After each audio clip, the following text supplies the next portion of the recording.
Hello students, welcome back to my channel math tutor. আশা করি তোমরা সকলে ভালো আছো। আজকে এই ভিডিওর মাধ্যমে আমরা পড়ব চতুর্থ শ্রেণীর আমার গণিত বইয়ের পেজ নম্বর হচ্ছে 114 পাতা। তোমরা তোমাদের বইটা সামনে রাখো, খুলে দেখো 114 পাতা খুলে দেখো। এই 114 পাতা 115, 116 খুব সহজভাবে বোঝাবার চেষ্টা করব। তোমরা অবশ্যই মন দিয়ে পুরো ভিডিওটা দেখবে। পুরো ভিডিওটা যদি তোমরা না দেখো তাহলে কিন্তু মাঝখানে অঙ্ক বুঝতে পারবে না, তাই অবশ্যই আমার কথাগুলো একটু মন দিয়ে শোনার চেষ্টা করবে। দেখো প্রথমে কি বলেছে, বলছে কে বেশি পেলো দেখি। কে বেশি পেলো দেখি মানে না, দুজন তিনজন যাই থাক না কেন কোনো একটা জিনিস ভাগ করছে, ভাগ করে কে বেশি পেলো এরকমই কিছু বলতে চাইছে। দেখা যাক কি আছে। বর্ধমান জেলার মশাগ্রামে রজনীদের বাড়ির ছাদে কুমড়ো গাছে দুটি বড় কুমড়ো হয়েছে। প্রতিবার রজনীরা তাদের গাছের ফসল গ্রামের বন্ধুদের দেয়।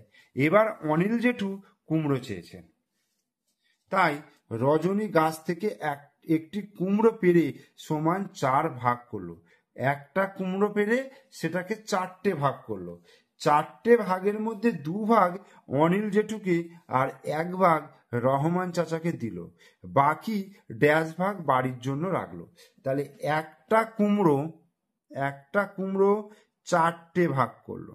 ঠিক আছে, 4টে ভাগের মধ্যে এই একটা ভাগ, 2টো ভাগ অনিল জেঠুকে দিয়েছে আর একটা ভাগ দিয়েছে রহমান চাচাকে। তাহলে বাকি কটা ভাগ থাকছে? একটা ভাগ। তাহলে বাকি 1 ভাগ বাড়ির জন্য রাখলো। 4টে ভাগের মধ্যে 2 ভাগ দিল অনিল জেঠুকে, 1 ভাগ দিল রহমান চাচাকে, আর বাকি 1 ভাগ হচ্ছে নিজের বাড়ির জন্য রাখলো। এবার বলছে অনিল জেঠু পেলেন গোটা কুমড়োর সমান ড্যাশ ভাগের ড্যাশ ভাগ। কটা ভাগ করা হয়েছে কুমড়োটাকে? 4টে ভাগ করা হয়েছে। কটা ভাগ অনিল জেঠু পেয়েছে? 2টো ভাগ। তাহলে 4টে ভাগের 2টো ভাগ। তাহলে 4 ভাগের 2 ভাগ পেয়েছে অনিল জেঠু। মন দিয়ে আমার কথাগুলো কিন্তু শুনবে, ঠিক আছে? আমার কথাগুলো যদি না শুনে তোমরা স্কিপ করে যদি বেরিয়ে যাও তাহলে কিন্তু অঙ্কটা মাথায় কিন্তু ঢুকবে না। তাই অঙ্কটাকে ভালো করে বোঝার চেষ্টা করো, ঠিক আছে? একটুখানি মন দিয়ে বোঝো, তারপর তো নিজে বুঝেই যাবে, ঠিক আছে? তাহলে 4 ভাগের মধ্যে 2 ভাগ, তাহলে সেটাকে আমরা কিভাবে লিখবো? ওপরে 2 ভাগটাকে লিখবো আর নিচে 4 ভাগ, মানে কতগুলো ভাগ করা হচ্ছে সেইটা হচ্ছে নিচে, আর কতগুলো ভাগ অনিল জেঠুকে দেওয়া হচ্ছে সেটা হচ্ছে ওপরে। তার মানে 4 ভাগের 2 ভাগ অংশ কাকে দিচ্ছে? অনিল জেঠু পাচ্ছে। তার মানে অনিল জেঠু পাচ্ছে 2/4 অংশ। এটাকে কি লিখবো? 2/4 অংশ বলবো এটাকে। রহমান চাচা গোটা কুমড়োর, এবার রহমান চাচা বলছে 1 ভাগ পেয়েছে। গোটা কুমড়োর 4টে ভাগের মধ্যে একটা ভাগ পেয়েছে। তাহলে মানে কত অংশ পেয়েছে? ওপরে 1 আর নিচে 4, অর্থাৎ 4 ভাগের 1 ভাগ অংশ পেলেন। আর বাড়ির জন্য রাখলো গোটা কুমড়োর সমান 4 ভাগের 1 ভাগ। এই যে 1 ভাগ অংশ পড়ে আছে, সেই 1 ভাগ অংশ বাড়ির জন্য রেখেছে। তাহলে এটাকে লিখবো 1/4 অংশ। বোঝা গেল এখানটা? তাই অনিল জেঠুর পাওয়া কুমড়োর পরিমাণ রহমান চাচার পাওয়া কুমড়োর পরিমাণ গ্রেটার দেন না লেস দেন, মানে কারটা বেশি? দেখো 4টে ভাগ করেছে, রহমান চাচা পেয়েছে 1টা ভাগ আর অনিল জেঠু পেয়েছে 2টো ভাগ। তাহলে নিশ্চয়ই অনিল জেঠুর অংশটা বেশি। তাহলে অনিল জেঠুর পাওয়া কুমড়োর পরিমাণটা গ্রেটার দেন, এই চিহ্নটা ব্যবহার করা হয়। যে দিকটা বেশি, মানে যেহেতু অনিল জেঠুর পাওয়া কুমড়োটা বেশি, তাই এই ফাঁড়ালো দিকটা এই দিকে হলো। আর যেহেতু রহমান চাচার কম, সেই জন্য এই ছুঁচালো দিকটা এদিকে হলো। তাহলে রহমান চাচার পাওয়া কুমড়োর পরিমাণ এটা হয়ে গেল গ্রেটার দেন চিহ্ন। তাহলে অনিল জেঠুর পাওয়া কুমড়োর অংশ কত? 2/4 অংশ। এই যে 2/4 অংশ গ্রেটার দেন কত অংশ? 1/4 অংশ। তার মানে 2/4টা গ্রেটার দেন 1/4। 1/4 থেকে 2/4 কিন্তু বড়, অর্থাৎ নিচের অংশটা যদি সমান থাকে তাহলে ওপরের অংশটা যেটা বেশি সেই ভগ্নাংশটা বড় হয়। এটাকে একটা ভগ্নাংশ বলা হয়। তাহলে এখানে 2/4 ভগ্নাংশটা কিন্তু বড় হয়ে গেল, ঠিক আছে? 2/4 ভগ্নাংশটা 1/4 ভগ্নাংশের থেকে বড়। অন্য কুমড়োটি মা সমান 6টা টুকরো করলেন। দুটো কুমড়ো পেরেছিল, একটা কুমড়োকে তো এইরকম ভাবে ভাগ করে দিয়ে দিল। এবার অন্য আর একটা টুকরো আছে, সেটাকে মা কি করেছে, 6টা টুকরো করেছে। ঠিক আছে, এইভাবে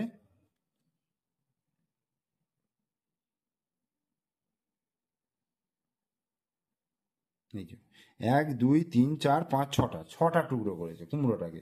মা 6টা টুকরো, 2টি টুকরো মিনুদের দিয়েছে। তাহলে আমি এখানে এম বলে লিখছি, মিনুদের 2টো টুকরো দিয়েছে, আর বাকি 4টে টুকরো সাবিনাদের। তার মানে এস এস এস এস, সাবিনারা পেয়েছে। তাহলে মিনুরা পেল 6টা টুকরোর মধ্যে 2টো টুকরো, সেটাকে কিভাবে লিখবো, 2/6 অংশ। ঠিক আছে, 6টা টুকরোর মধ্যে মানে 6 ভাগের মধ্যে 2 ভাগ পেয়েছে মিনু, আর সাবিনারা পেয়েছে 6 ভাগের মধ্যে 4 ভাগ, অর্থাৎ 4/6 অংশ, 4/6 অংশ। তাহলে কার অংশ বেশি? দেখো, এর 6 ভাগের মধ্যে 4 ভাগ হচ্ছে সাবিনা, আর এর 6 ভাগের মধ্যে 2 ভাগ হচ্ছে মিনু। তাহলে কার ভাগ বেশি? নিশ্চয়ই সাবিনার ভাগ বেশি। তাহলে এখানে সাবিনার অংশ বলে লিখবে। সাবিনার অংশ গ্রেটার দেন কার? মিনুয়ের অংশ। ঠিক আছে, সাবিনার অংশের থেকে মিনুর অংশ, সাবিনার অংশটা মিনুর অংশের থেকে বেশি। তাহলে সাবিনার অংশটা কত বলো তো? 4/6। এই যে 4/6টা লিখলাম, এটা গ্রেটার দেন দেবো যেহেতু বড়, এই দিকটা বড়, আর তাহলে এই দিকে লিখবো 2/6। বোঝা গেল? সাবিনার অংশ হচ্ছে 4/6 আর মিনুর অংশ হচ্ছে 2/6। তাহলে 2/6 থেকে 4/6 অংশটা বড়। এবার আমরা চলে আসি একেবারে 115 পাতার উপর দিকে। দেখো বলছে, নিচের ছবিতে রং দেখি ও ফাঁকা ঘরে লিখি। এখানে দেখো কতগুলো বক্স রয়েছে, 1 2 3 4, আর 1 2 3 4 5 6 7 8 9, তার মানে 4 9 36টা, মোট 36টা বক্স রয়েছে। ঠিক আছে, এই 36টা বক্সের মধ্যে দেখো লাল রং করেছে কটা, 1টা 2টো 3টে 4টে 5টা 6টা 7টা 8টা 9টা 10টা 11টা। লাল রং অংশে কটা? লাল রং হচ্ছে 11টা। ঠিক আছে, আর 1 2 3 4 5 6 বেগুনি কটা হয়েছে? বেগুনি হয়েছে 6টা। ঠিক আছে, আর 1 2 3 4 5 6 7। ঠিক আছে, সবুজ, এটা সবুজ তো নয়, আকাশির মতো লাগছে, যাই হোক, 1 2 3 4 5 6 7, 7টা। বোঝা গেল? তাহলে 36টা খোপের মধ্যে লাল খোপ হচ্ছে 11টা, বেগুনি হচ্ছে 6টা, আর সবুজ হচ্ছে 7টা। তাহলে লাল রং কত অংশে আমি লিখবো? লাল রং লিখবো, দেখো 36টার মধ্যে লাল রং হচ্ছে 11টা, তাই লিখলাম 11/36। সবুজ রং লিখবো ওপরে 7টা, তার নিচে 36, মানে 36-এর মধ্যে 7টা। আর রং দেওয়া হয়নি। আচ্ছা, এখানে আগে বেগুনি রং বলেছে, দেখো বেগুনি রং হচ্ছে 6টা, তাহলে 6/36। এবার অন্য রং দিলাম, একটা অন্য রং দিতে বলছে, যে কোনো অন্য রং দিতে বললে, ধরো আমি এই ব্লু কালারটাই যদি দিয়ে দিই, ব্লু মানে নীল কালারটা, 1টা 2টো 3টে, আমি ব্লু মানে নীল, তাহলে নীল রং দিলাম 3টে। ঠিক আছে, তাহলে অন্য রং যেটাকে নীল রং বলছে, সেটাকে আমি 3/36 অংশে দিলাম। আর রং দেওয়া হয়নি, তাহলে কতগুলো রং দেওয়া হয়নি? দেখো 1টা 2টো 3টে 4টে 5টা 6টা 7টা 8টা 9টা, তাহলে 9/36 অংশে রং দেওয়া হয়নি। বোঝা গেল? টোটাল অংশটা কিন্তু আমি অংশগুলো এইভাবে লিখলাম। এবার ছবিতে লাল রঙের অংশ, সবুজ রঙের অংশ, দেখো লাল রঙের অংশ হচ্ছে 11, সবুজ রঙের অংশ হচ্ছে 7, মানে 11/36, 7/36। নিশ্চয়ই 11টা 7-এর থেকে বড়, তাহলে লাল রঙের অংশ গ্রেটার দেন সবুজ রঙের অংশ। তাহলে লাল রঙের অংশটা হচ্ছে 11/36, সেটা হচ্ছে গ্রেটার দেন কিসে? সবুজ রঙ, অর্থাৎ 7/36।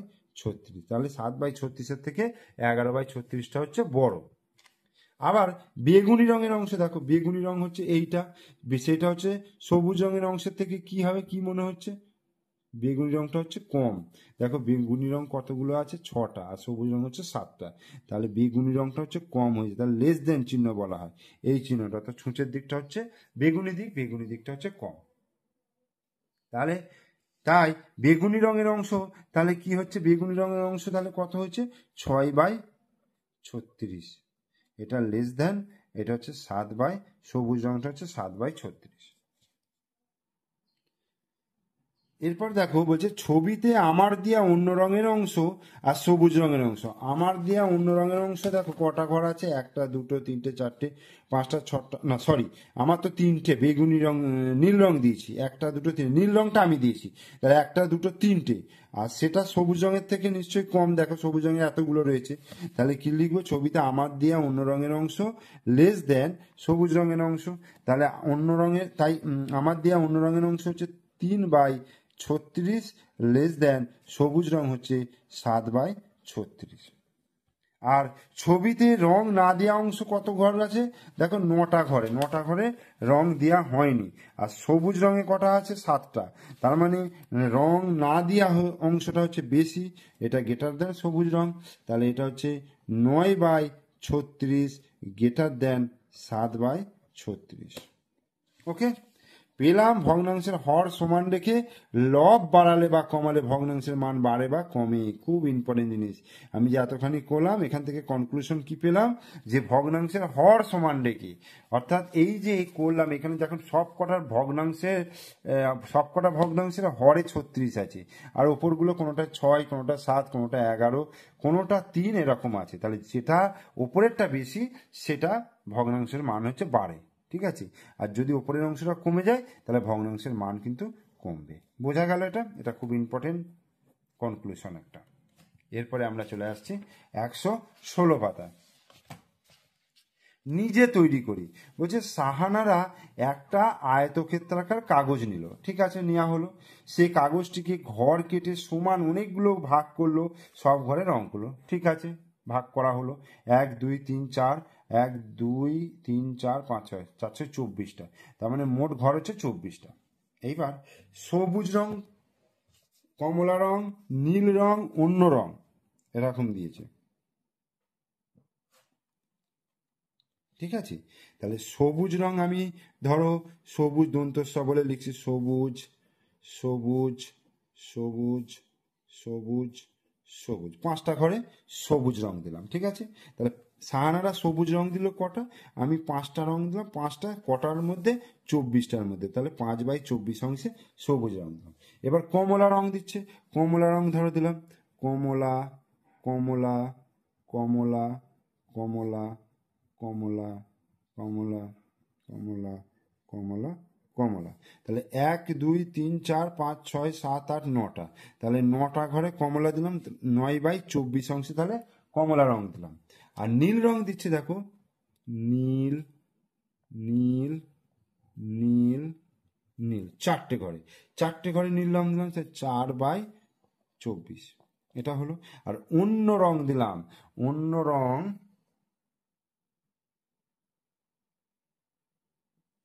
রং কি দেবো, ধরো আমি বেগুনি দিলাম, অন্য রং বলতে বেগুনি, তাহলে বেগুনি বেগুনি বেগুনি বেগুনি বেগুনি, তাহলে 6টা, তাহলে 6/24, 24টার মধ্যে 5টা সবুজ রং, 9টা কমলা, 4টে নীল, আর 6টা হচ্ছে অন্য রং দিলাম। এবার সবুজ রঙের অংশ, কমলা রঙের অংশ, সবুজ রঙের অংশ বেশি না কম, দেখো সবুজ রং আর কমলা রঙের মধ্যে কোনটা বেশি মনে হচ্ছে, কমলা রঙের দিচ্ছে 9টা ঘর, তাহলে কমলা রঙের বেশি, তাহলে কমলা রঙের দিকে এইরকম ফাঁড়ালোটা থাকবে, ঠিক আছে, তাহলে সবুজ রঙে কত হচ্ছে 5/24 লেস দেন, তাহলে কমলা রং হচ্ছে 9/24, এটা গেল। আর কমলা রঙের অংশ নীল রঙের অংশের থেকে, নীল রঙের অংশ 4টে দিয়েছি, তাহলে নীল রঙের থেকে কমলা রং বেশি, তাহলে নীল রং হচ্ছে 9/24 গ্রেটার দেন, আর সরি কমলা রং হচ্ছে 9/24, আর নীল রঙের হচ্ছে কতগুলো, নীল রং হচ্ছে 4টে, তাহলে 4/24, এই হলো। এবার মোট রঙিন অংশ তাহলে কত হয়ে গেল, দেখো মোট রঙিন অংশ সবুজ রঙের অংশ হচ্ছে 5/24 হলো, আচ্ছা সবুজ রং হলো, কমলা রং হচ্ছে 9/24, এরপর হচ্ছে কমলা রং হলো, নীল রং হচ্ছে কতগুলো, নীল রং হচ্ছে 4/24, আর অন্য রং কত দিচ্ছি বেগুনি রং 6/24, এটাকে যদি যোগ করি দেখো 24 নিচে, আর মোট ঘর হচ্ছে দেখো 6 আর 4 10, 10 আর 5 15 আর 9 24, তাহলে 24/24 অর্থাৎ 1 অংশ, গোটা অংশটা হয়ে গেল। আমি টোটাল অংশটা হয়ে যাচ্ছে, তার মানে সম্পূর্ণ অংশটা আমার হয়ে গেল। ঠিক আছে, এবার এখানে 116 পাতার একদম শেষের দিকে গ্রেটার দেন এবং লেস দেন চিহ্ন বসাতে বলেছে। গ্রেটার দেন এবং লেস দেন চিহ্ন বসাতে বলেছে, তো এটা আমাকে করতে হবে। দেখো দেখো এখানে 3-এর 8 আছে আর 5-এর 8 আছে, তাহলে নিচে দুটোরই 8 আছে, তাহলে ওপরেরটা ছোট বড় দেখো কোনটা, 3টে ছোট 5টা বড়, তাহলে 3-এর দিকে এই হবে ছোচালোটা অর্থাৎ লেস দেন চিহ্ন। ওপরের যেটা বড় সেই দিকে মোটা দিকটা হবে, অর্থাৎ 2টা বড়, তার মানে এই জিনিসটা হলো 8/11, 9/11, 9টা বড় 8টা ছোট, তাহলে এই হলো 5/36, 7/36, 7টা বড়, এই 6/13, 13/13, তাহলে 13/13, 13টা বড়, তাহলে এই চিহ্ন হলো 8/11, 11/11, 11টা বড়, এই। আচ্ছা 7/10, 1টাকে আমি কিভাবে লিখতে পারবো, দেখো নিচে যেহেতু 10 আছে, তাহলে এই 10/10 আকারে লিখলেও সেটাও হচ্ছে 1, কারণ নিচে যেহেতু 10 আছে, তাহলে এই 10টার নিচে লিখলাম এবং উপরেও 10 লিখলাম, তবে 1 অংশ হবে। এইবার দেখো 10/10 কোনটা বড়, এখানে 7/10, তাহলে এইটা। এটাকেও আমি লিখতে পারবো, নিচে 5 আছে মানে ওপরে 5 বাই নিচে 5, আমি এটাকে লিখতে পারবো। তাহলে 5 আছে, এখানে 3 আছে, তাহলে এইটা বড়, গ্রেটার দেন চিহ্ন। ঠিক আছে, তাহলে এই ভিডিওতে আমি তোমাদের জন্য করলাম 114, 15 এবং 16 পাতার অঙ্কগুলো, খুব সুন্দর করে করে দেখালাম। তোমরা অবশ্যই প্রথম থেকে শেষ পর্যন্ত ভিডিওটা দেখো। ভিডিও ভালো লাগলে লাইক করো, কমেন্টস করো, শেয়ার করো, আর আমার চ্যানেলে নতুন দর্শক হলে অবশ্যই চ্যানেলটিকে সাবস্ক্রাইব করে দিও এবং পাশে থাকা বেল আইকন প্রেস করে দিও। ওকে, থ্যাংক ইউ।